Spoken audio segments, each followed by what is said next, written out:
Mga palangga, tinutulungan ko po si Ate Ellen ngayon mag-set up ng chairs and tables kasi may event sa Ate Ellen. Ayan po. Ganito lang po yung mga ginagawa namin. Ayan. Lalagyan namin ng cover yung chair. Ganyan lang mga palangga, oh. Diba? Ang bilis lang. Ang dali-dali. Ganyan lang, oh. Oh. Tapos na. Ito yung mga sashes na ilalagay, i-decorate namin sa upuan. Ganyan.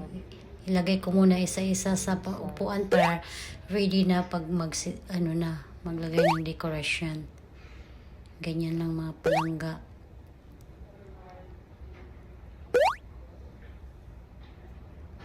Ayan. Ayan yung instructor ko sa Tilan. Ayun, Atilin. Ayan. Pinapakita niya sa akin. She just showed to me how to do it. Diba, oh, ganyan lang, oh. Diba, ang bilis lang. Ayan. Tada! Wow! Oh.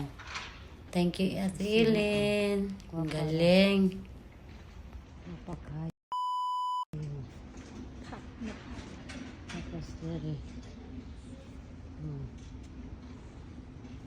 Ito na yung finished product namin. Wow! So you can see, it's so pretty, ha?